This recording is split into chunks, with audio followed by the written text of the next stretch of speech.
Hello everyone, welcome to unique tutorial. In case आप channel पे नए हैं तो चैनल को लाइक कीजिए एंड सब्सक्राइब कीजिए। गणपति बप्पा आए और चले गए।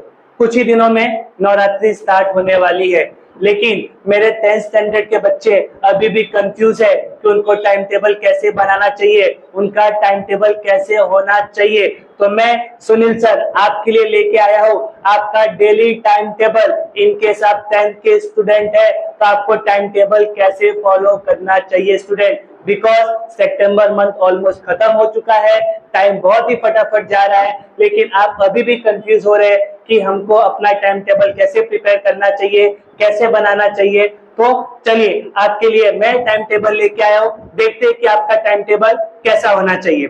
अब स्टूडेंट आपको पता है कि आपके पास 24 आवर्स है, 24 घंटे आपके पास में, लेकिन 24 घंटे में से बहुत सारा टाइम आपका अदर एक्टिविटी में चला जाता है। जैसे एग्जांपल लेते हैं कि आप मॉर्निंग में 7 to 6 to 6:30 सपोज आप सुबह उठ रहे, फ्रेश हो रहे स्कूल जाने के लिए, एंड 7 to 1 o'clock तक आपका पूरा का पूरा टाइम कहाँ पे चला जाता है स्टूडेंट? स्कूल के अंदर। मतलब 7 to 1 आप पूरा का पूरा टाइम आप कहाँ पे स्पेंड कर रहे हो? स्कूल के अंदर। देन आप स्कूल से निकल रहे हो तो स्कूल से आने सपोज मैं बोल सकता हूँ 1 o'clock से लेके 1:30 तक आप स्कूल से घर पे आइए। घर पे आने के बाद में आप लंच कीजिए, आराम कीजिए, एंड 1:30 से लेके 2:30 तक आप आराम कीजिए। क्यों? बिकॉज आप सुबह बहुत जल्दी उठे हैं तो बॉडी को थोड़ा रेस्ट की भी जरूरत है। तो मैंने अपने टाइम टेबल के अंदर, आपके टाइम टेबल के अंदर 1:30 से लेके 2:30 तक आपको आराम करने का टाइम दिया है, राइट। अब उसके बाद आते हैं कि सपोज आप 1:30 से लेके 2:30 तक आपने आराम किया। आराम करने के बाद अगेन आपको उठना है, और स्टूडेंट मुझे पता है कि आप सो के उठोगे तो तुरंत का तुरंत आप कोई लर्निंग सब्जेक्ट लोगे ना तो आप लर्न कर नहीं पाओगे, और करने भी जाओगे तो आपको नींद आने लगेगी। इसके लिए आपके टाइम टेबल में मैंने क्या कर दिया, 2:30 से लेके 4 o'clock तक आपको क्या करना चाहिए? मैथ्स प्रैक्टिस करना चाहिए। बिकॉज जब आप मैथ्स प्रैक्टिस करेंगे तो आपकी नींद तो ऐसे ही गायब हो जाएगी। इसके लिए स्टूडेंट 2:30 to 4 o'clock का टाइम आपको कहाँ पे स्पेंड करना है? आपके मैथ्स प्रैक्टिस पर। अब बोलोगे कि सर मैथ्स 1 करे कि मैथ्स 2 करे, आपके ऊपर है, लेकिन स्टूडेंट आपका टारगेट होना चाहिए कि एटलीस्ट 2:30 to 4 o'clock तक एटलीस्ट एक प्रैक्टिस सेट तो कंप्लीट करें। इन केस आपने छोटे छोटे प्रैक्टिस सेट लिए हैं तो कम से कम 2 प्रैक्टिस सेट आपका 2:30 to 4 o'clock तक आपका कंप्लीट होना चाहिए, बराबर है। सपोज आपने 4 o'clock तक आपने मैथ्स प्रैक्टिस किया, अब आपका नीड टोटली क्या हो चुका है? गायब हो चुका है। अब आपके टाइम टेबल में मैंने 4 to 6 o'clock का टाइम आपको किसके लिए दिया है? आपके ट्यूशन के लिए। आप ट्यूशन जाइए, ट्यूशन में स्टडी कीजिए, ट्यूशन में पढ़ाई कीजिए। सो आपका 4 to 6 का टाइम किसके लिए? आपके ट्यूशन के लिए। अब मुझे बताया है कि आप ट्यूशन से छूटेंगे तो तुरंत का तुरंत आप घर पे पहुंचेंगे नहीं, तो कम से कम आपको 10 से 15 मिनट आने में जाएगा।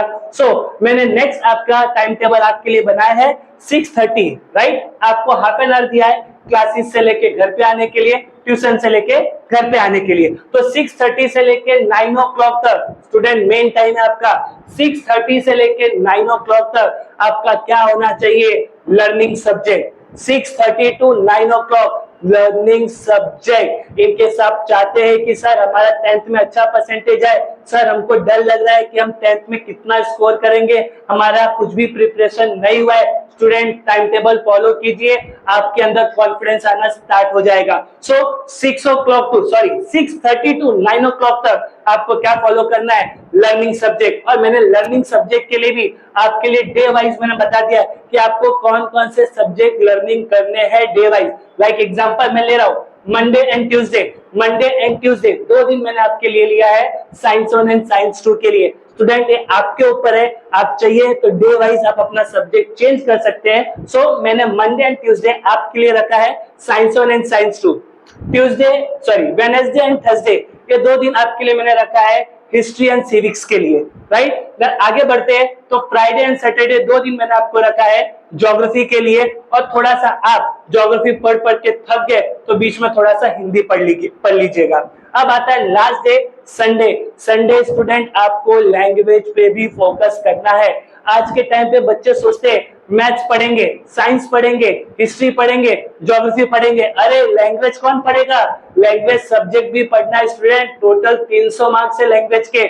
इनकेस आप लैंग्वेज नहीं पढ़ते हो तो लैंग्वेज के पेपर अच्छे नहीं जाएंगे, और पेपर अच्छे नहीं गए तो आपका मार्क्स क्या होगा? कम आएगा, और मार्क्स कम आया लैंग्वेज में तो आपका परसेंटेज क्या होगा? डाउन होगा। सो आपके टाइम टेबल के अंदर मैंने लैंग्वेज सब्जेक्ट को भी एक दिन दिया है स्टूडेंट। संडे आपको एटलीस्ट एक दिन आपको लैंग्वेज सब्जेक्ट को टाइम देना ही देना है। इनकेस आप चाहते हैं कि आप 10th में अच्छे परसेंटेज स्कोर करें, मोर देन 85 90 स्कोर करें, तो आपका टाइम टेबल ऐसा होना चाहिए जिसमें एक दिन आप लैंग्वेज सब्जेक्ट को भी दो।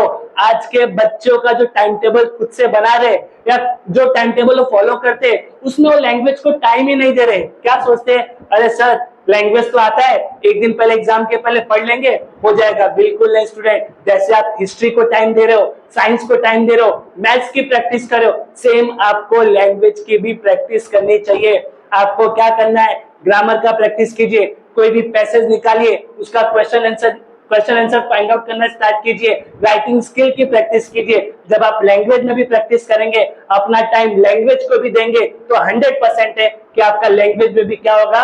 अच्छे मार्क्स आएंगे। ठीक है। सो मैंने आपके लिए डे वाइज भी बता दिया आपको कि आपको कैसे कैसे लर्निंग सब्जेक्ट को आपको फॉलो करना है। तो स्टूडेंट याद रखिएगा 6:30 से लेके 9 o'clock तक ये आपका खाली किस लिए टाइम है?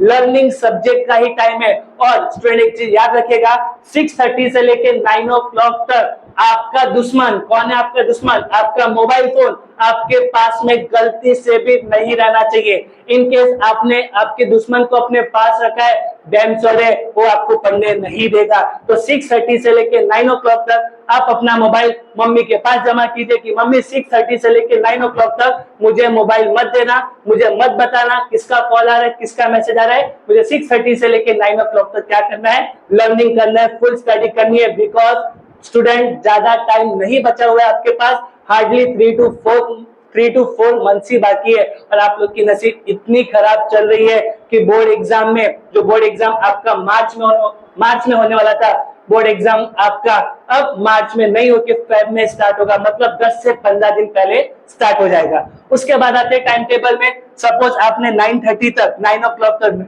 लर्निंग किया, देन मैंने 9 to 9:30 का टाइम आपके लिए रखा है डिनर के लिए। आप डिनर कीजिए। सपोज आपका डिनर 5 to 10 मिनट्स में कंप्लीट हो जाता है, तो बाकी के टाइम में आप मोबाइल यूज कीजिए, म्यूजिक सुनना है म्यूजिक सुनिए, सॉन्ग सुनना है सॉन्ग सुनिए, टीवी देखना है टीवी देखिए। आपके ऊपर स्टूडेंट, आप कुछ भी कर सकते हैं, बट टाइमिंग खाली कितना फॉलो करना है? 9 से लेके 9:30 तक। देन 9:30 to 11 o'clock तक क्या करना है स्टूडेंट? आपको होमवर्क करना है। आपको बहुत सारे स्कूल के होमवर्क रहेंगे, बहुत सारे क्लासेस के होमवर्क रहेंगे, स्कूल का असाइनमेंट रहेगा, सबने डेडलाइन दिया रहेगा कि इस तारीख तक आपको होमवर्क सबमिट करना है। तो स्टूडेंट आपके पूरे दिन के टाइम टेबल के अंदर दिन का कम से कम 1.5 घंटा आपको होमवर्क के लिए भी देना है।